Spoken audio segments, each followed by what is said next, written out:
Hello अस्सलाम वालेकुम, उम्मीद है आप खैरियत से होंगे। लाइनें मैंने पढ़ी इंटरनेट पे, जिन्हें पढ़कर बहुत मज़ा आया। ये पढ़ के बहुत ज़बरदस्त लाइनें थी। ये लाइनें कुछ ऐसी थी कि मैं बताता सबके साथ शेयर कर रहा हूँ कि ये अल्लाह से मत कहो कि मेरी मुश्किलें बड़ी हैं। हाँ, मुश्किलों से कह दो मेरा अल्लाह बड़ा है। एक और लाइन जो पढ़ी कि अपने अंदर परिंदे की तरह आजिज़ी पैदा करो, जो आसमान की बुलंदियों को छूकर भी गर्दन को झुका कर रखता है और बेशक आजिज़ी अल्लाह को पसंद है।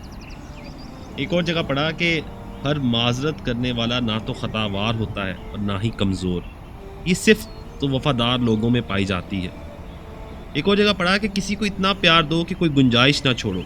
अगर फिर भी वो तुम्हारा ना बन सके तो इसे छोड़ दो, क्योंकि वो मोहब्बत का तलबगार नहीं बल्कि ज़रूरत का पुजारी है। क्योंकि वो ज़रूरत का पुजारी है, सही है।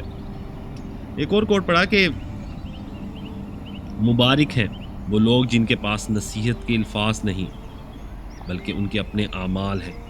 एक और जगह पर आप परेशानी और मुसीबत से कभी मत घबराओ, क्योंकि सितारे हमेशा अंधेरों में ही चमकते हैं।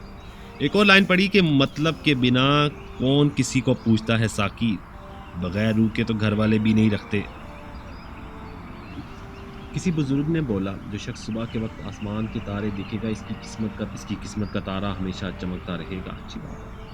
आहिस्ता आहिस्ता चलना और मंजिल मकसूद तक पहुंचना दौड़ते और रास्ते में रह जाने से बेहतर है। यानी कि आहिस्ता आहिस्ता चले और मंजिल मकसूद पर पहुंचे, इससे बेहतर कि वो लोग जो दौड़ते और रास्ते में रह जाते हैं। अच्छी बात है। हमारा ताल्लुक इस नाबीना माशरे से है जो उदासी का ताल्लुक दिलाने के लिए आंसू बहाने और बीमारी का यकीन दिलाने के लिए मरना पड़ता है। क्या कहना। आंख दिल का दरवाज़ा है और इसकी हिफाजत करें। तमाम आफात इसी दरवाजे से दाखिल होती हैं। हर इंसान के अंदर दो भेड़िए होते हैं, एक अच्छाई का और दूसरा बुराई का।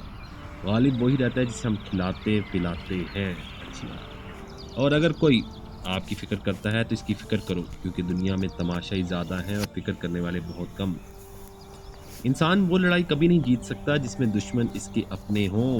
ठीक कह रहे हैं आप। कुछ बातें ज़बान तक नहीं आती, कुछ कान सुन नहीं पाते और हकीकत में वही बातें अहम होती हैं। ये भी अच्छी बात है। ये ज़रूरी नहीं जो कोई खूबसूरत हो, नेक सीरत भी हो और काम की चीज़ अंदर होती है।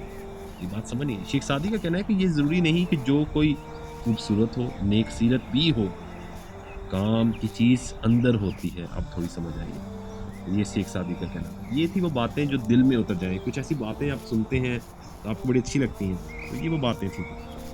अगर आपको अच्छी लगी मुझे ज़रूर बताइएगा। अल्लाह हाफ़िज़।